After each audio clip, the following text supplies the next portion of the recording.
Hi, this is Leland Von Sering, and I'll be your host today. Today we have Ben Rutkevitz with us. He's the Vice President of Alleon Capital, and he's going to be giving you some great information on medical factoring. So let's bring Ben in and get started. How you doing, Ben? I'm doing well. Thank you, Leland. Thank you for this opportunity, and I'm happy to give a quick overview of our company and our factoring program. And then at the end, if there's any questions, I'll leave my contact information, and we'll be happy to answer any individual questions that way. So, so quick overview before we get started. So Alleon Capital was started in 2009, and we specialize in healthcare financing. Within the healthcare space, our specialty is medical accounts receivable factoring, and I'll go a little bit into what that is. I'll include a specific example, and then you should have a good overview of what our programs are. We position ourselves as providing cash flow solutions for healthcare providers, and the overview goes like this. So a medical provider's biggest asset is their AR, and AR specifically in the medical world is when a medical provider performs a service on a patient, they then bill the insurance company, and there's typically a delay between when the medical provider performs the service and when they get paid from the insurance carrier. That gap in payment is considered accounts receivable, or AR. Unfortunately, due to the current inefficiencies in our healthcare system, I'm sure you heard about the Affordable Care Act, and even before that, then the system is very inefficient. Medical providers typically have to wait between 15 to as many as 150 days or more to receive payment from the insurance carriers. And these insurance carriers can be government, Medicare, Medicaid, or private insurances, commercial insurances, and so forth. So these inefficiencies, they hinder the provider's ability to conduct business, pay staff, order supplies, pay rent, advertise, and grow the business. And probably the biggest opportunity for factoring companies is in that last one, in the growth of the business. A lot of medical providers can grow organically at 1 or 2 patients per month, but if they really want to grow at a faster rate, they need some sort of factoring facility and capital behind them. Most providers turn to their local banks for working capital loans, but banks have limits. They're very strict today with the type of small business loans that they give, and it's also not easy to obtain these loans. A lot of banks don't understand medical AR, so they'll provide a loan to medical providers, usually if there's additional assets like real estate. But if there's just medical AR, it's not something that most banks will do, or most banks will only focus on larger medical providers, leaving a real gap there in the marketplace for, I would say, sub $5 million factoring facilities to medical providers. So what is medical factoring? It's a type of invoice factoring where a financial institution factor provides a medical provider with an advance payment based on the provider's outstanding accounts receivable, or the invoice. The factor advances funds and waits for the invoice to be paid from the third-party insurance carrier, and medical factors will consider any provider that bills third-party insurances, and that includes doctors, doctor groups, DME, which is durable medical equipment, home health care companies, and many others. I would say from our experience, the 3 main subsections of medical that we see is home health care agencies, pharmacies, and drug rehab centers. The reason that those are the most popular is because they are capital intensive, and for instance, a home health care agency, when they take on a new patient, they need to provide a nurse sometimes 24 hours a day, 7 days a week. But if they're not getting paid for a month, they need to front the cost of the nurse for the entire month. So as you can see, the the cost can be prohibitive to growing a home healthcare agency. So how does medical factoring work? A medical provider will establish a relationship with a factor. Then the medical provider submits bills to the third-party insurance carrier. The provider will submit a copy of the bill to the factor, and the factor analyzes the invoices, uses the historical collections and industry standards to establish the expected collectible value, or what we call the ECV. So one of the big differences between medical factoring and in the traditional world is that a $100 invoice does not mean that a medical provider will get paid $100. And that part of the due diligence is where we look at historical collections to determine, okay, historically the provider collects 70 cents on the dollar, so we know the real value of the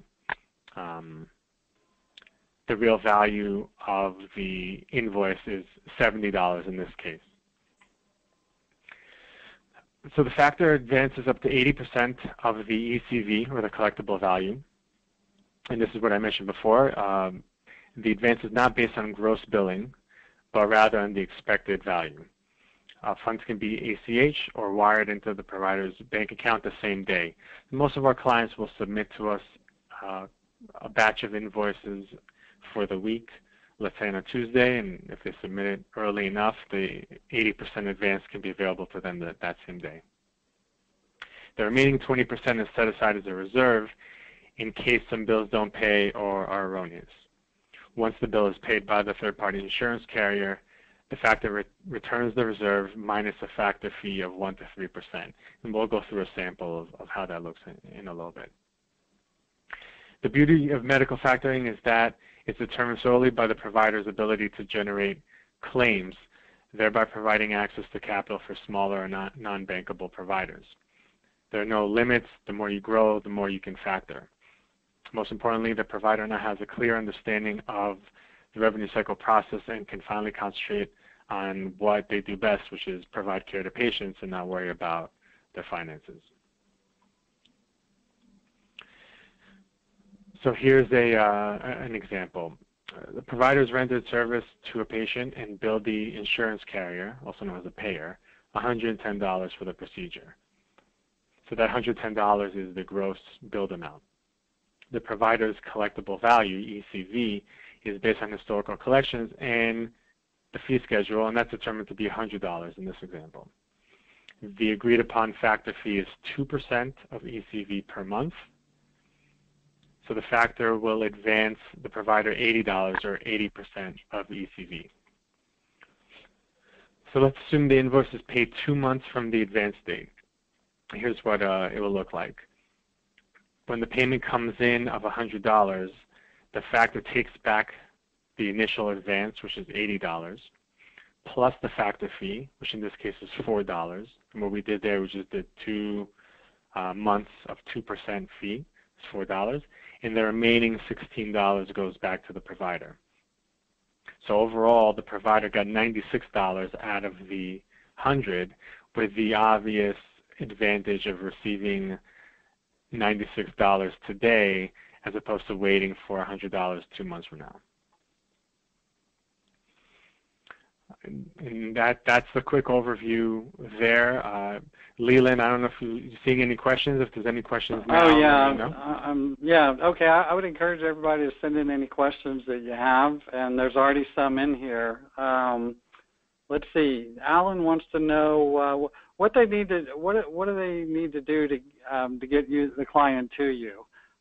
Do they once they find a client, do they have to have something filled out, or are they able to just put them in touch with you and you contact it, or what's the process there? Great question. Great question. There is an application form and 2 AR reports, and I can send this. If you email me, I can send you over the initial information we look for. I'd be happy to do that. That's what we initially need to see to take a look at a client. Alternatively, we're happy with just getting a lead, a name and a phone number, and I can call the provider directly. So it depends on your comfort level. Some intermediaries want to be involved throughout every step of the process, and some of them just want to hand the lead off, let me run with it, and the commission is the same either way. So it's really up to the intermediary. Okay. Yeah, and that leads us right into the next question from Cheryl. She wants to know, what are the commissions? Yeah, good question. What percent do they receive? Yeah, so in our standard commission rate is 10% of the gross factor fee, and that is paid on a residual basis for the life of the transaction. So as an example, let's say we have $1 million factor facility, and the factor fee is 2%. That means that on a monthly basis, the gross factor fee is $20,000, and therefore the commission would be $2,000 per month for the life of the transaction. Okay, and so they would get paid every month as long as that transaction goes on, is that correct? That's correct. And what's the typical time period that one would factor like that? Like a company, if they come on with you and they start factoring, does that go on for 6 months, 12 months, 2 years? I would say 2 years is the average, with many clients being with us for 6 years or more. Okay. So then the agent would get paid once a month, and they get a check from you, or a wire, or? Yeah, we can do either or. We can do a check, wire, ACH, depending what the intermediary prefers. Okay. All right, perfect. There's still a couple questions coming in here. Greg wants to know, who should they target? Like, what's the best? Should they go to family doctors, or who should they? Yeah, so I touched upon this a little bit before. Where we see the most success is home health care agencies. So they're the ones who provide nurses and aides in-home care for patients. Pharmacies, and within the pharmacy space, specialty pharmacies, compound pharmacies, and infusion pharmacies tend to need the most capital. The pain point there is inventory. So in order to grow a pharmacy, you need to have inventory, and a lot of pharmacies are using their credit card to pay for the inventory. So the cost of factoring offsets the savings they get from having cash on hand through a factoring facility offsets the factor fee.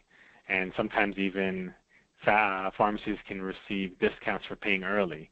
So pharmacies are a great source. And then drug rehab centers are also another one that we see a lot of success with. Okay, great. So basically, an agent can go out there and just make an initial contact and find someone that has interest, and then give you a name and a number, and you guys will work it, or? Yeah, that sounds like a pretty good deal to me. Yeah. And then their fee is not changed, correct? It doesn't matter if they get the documentation or you guys do it. Correct. No, the fee does not change.